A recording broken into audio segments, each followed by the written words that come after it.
তো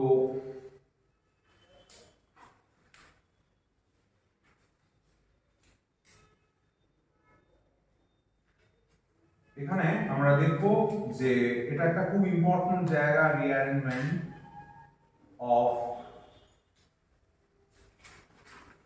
carbocation. General organic chemistry, জিওসিডি একটা খুব ইম্পর্টেন্ট জায়গা। এটা আমরা বেসিক জায়গাগুলো একটু দেখে নেব। যে বাংলাটা হচ্ছে যে কার্বোক্যাটায়নের রিঅ্যারেঞ্জমেন্ট মানে হচ্ছে পুনর্বিন্যাস।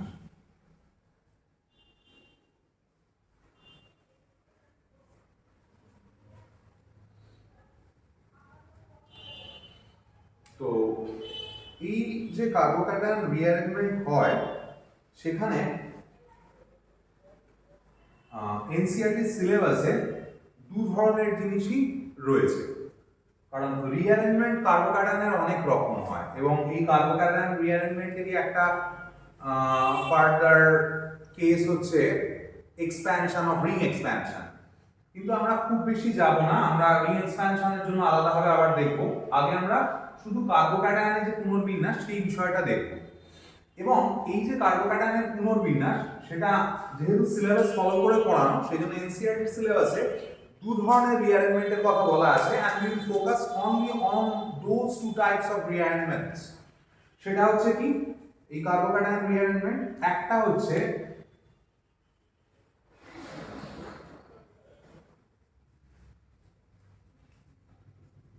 ওয়ান টু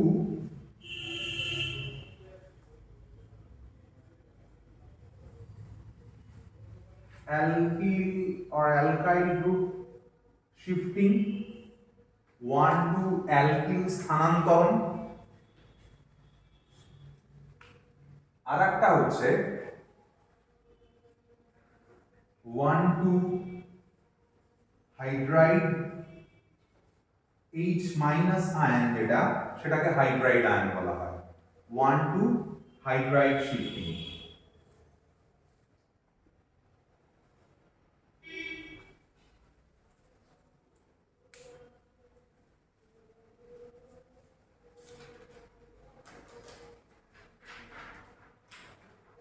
আমরা প্রথমে দেখে নিই যে এই 1 to অ্যালকিল শিফটিং সেটা কিভাবে হয় এবং কেন হয়। That is the most important thing.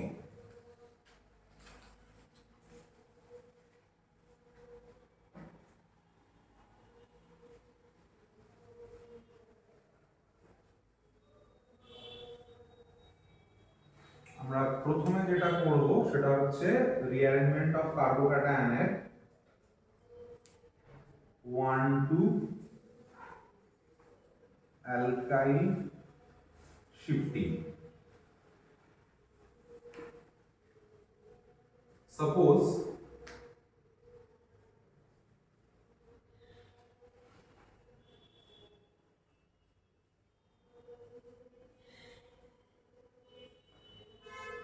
আমার কাছে এই কার্বোক্যাটায়নটা আছে।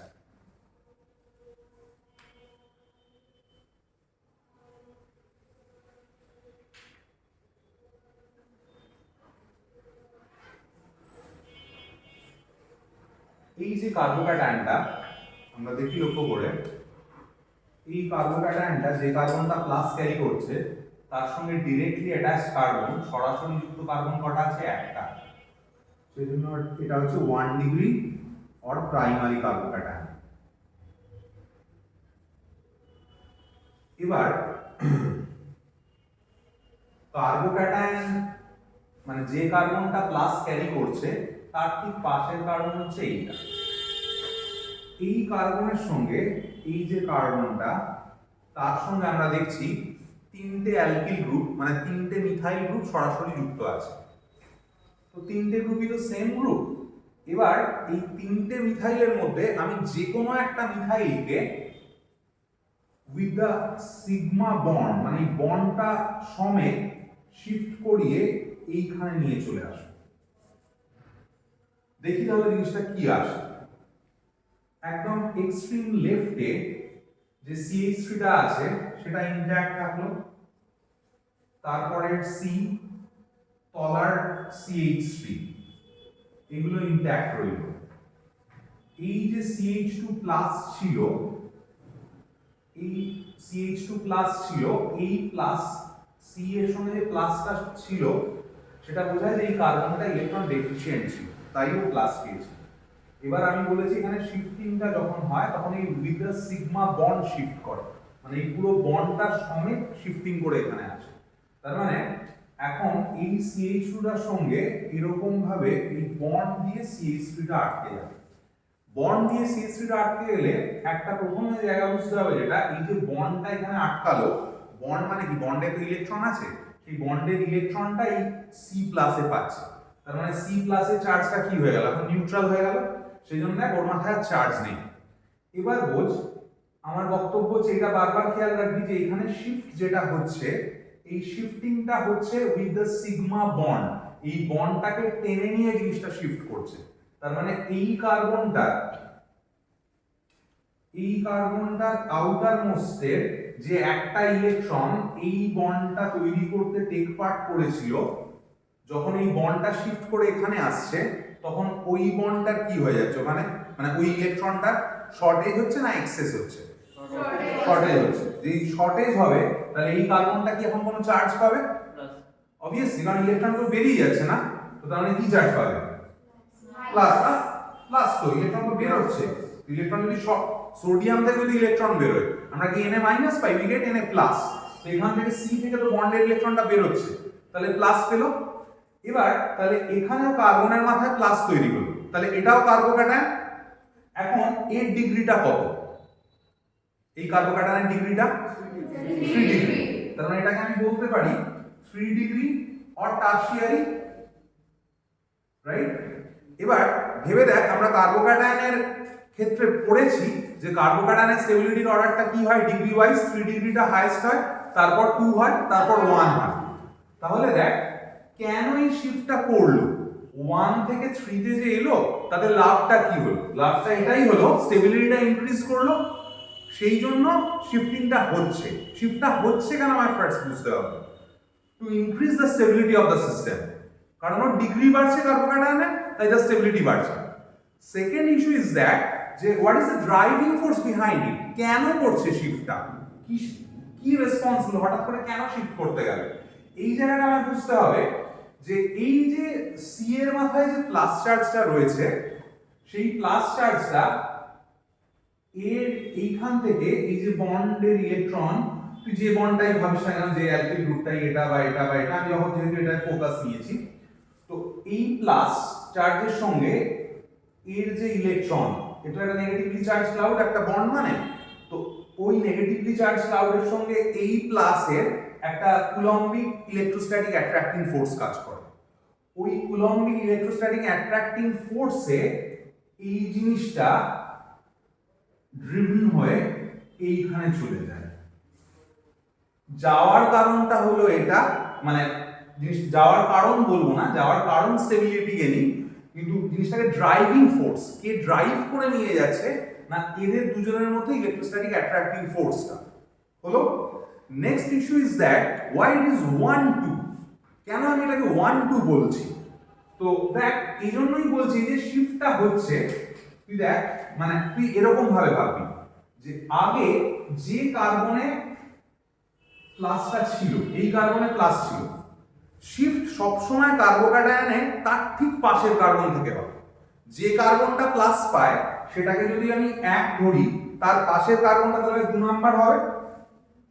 তো এই যে মিথাইলটা শিফট করেছে সেটা দেখ 2 নাম্বার কার্বন থেকেই শিফটটা করছে, সেই জন্য ওটাকে, এটা তো 1-2 alkyl shift is a general term, এখানে অ্যালকিল গ্রুপটাকে মিথাইল, তার মানে এইখানটায় আমি কি লিখতে পারবো, যেটা কি শিফট হলো, 1-2 মিথাইল শিফটিং করে মোর স্টেবল 3 ডিগ্রি কার্বোক্যাটায়ন পাওয়া গেল from less stable 1 degree carbocation.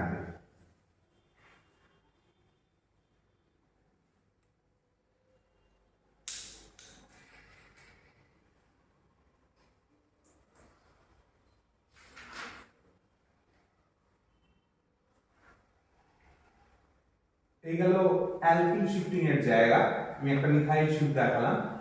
এবার আর একটা জিনিস আমরা দেখে নিই যে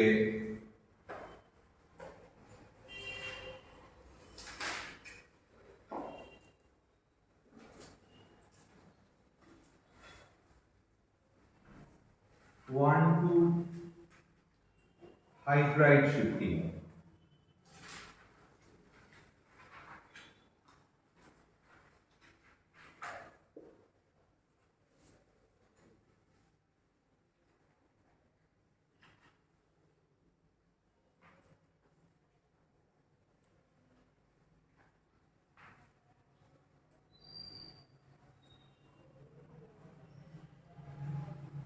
সাপোজ এই কার্বোক্যাটায়নটা রয়েছে,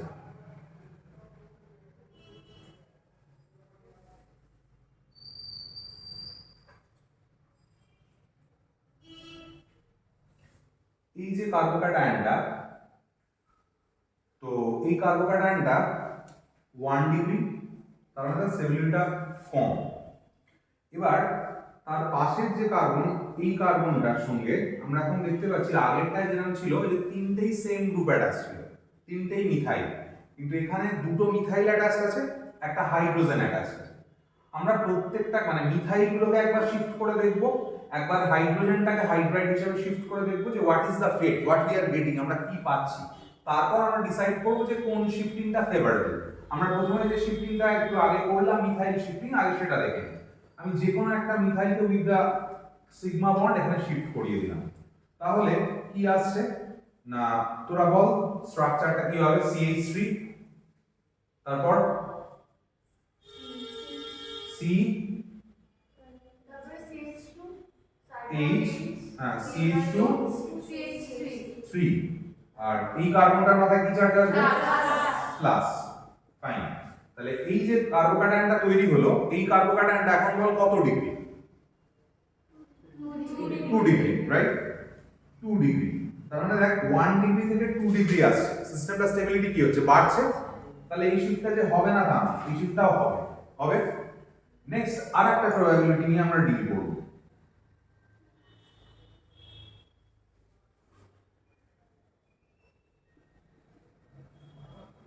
এখান থেকে আমরা এই H-টাকে উইথ দ্য সিগমা বন্ড, মানে বন্ডটা খুলে H এর মাথায় আসছে না, H মাইনাস হয়ে বেরোলো, H মাইনাস হিসেবে শিফট করালাম হাইড্রাইড হিসেবে করে। তাহলে তোরা স্ট্রাকচারটা বল কি হবে? ফার্স্ট তাড়াতাড়ি C, CH3, CH3, এখানে কি আসবে? প্লাস, আর এদিকে CH2H, তার মানে তো CH3, ঠিক আছে? তাহলে এইটা কত ডিগ্রি কার্বোক্যাটায়ন হচ্ছে? 3 ডিগ্রি। ইনিশিয়ালি ছিল কত? 1 ডিগ্রি। তাহলে কোন শিফটটা মোর ফেভারেবল? তলারটা। তার মানে কি হবে বলতো, এখানে যে এই শিফটটা হবে না তা না, হবে, কিন্তু যদি বলে যে কোনটা মেজর শিফটিং কোনটা হবে, তখন কিন্তু এইটা, কারণ ওটা মোর স্টেবল কার্বোক্যাটায়ন তৈরি হচ্ছে। তাহলে আমরা এইখানটা তোরা কি লিখে রাখবো আমরা, না এটা হচ্ছে 1 টু মিথাইল শিফটিং, আর এইখানটায় কি হলো 1 টু হাইড্রাইড শিফটিং। 1 টু কারণ পাশাপাশি থেকে হচ্ছে, আমি আগেই বললাম সেটা।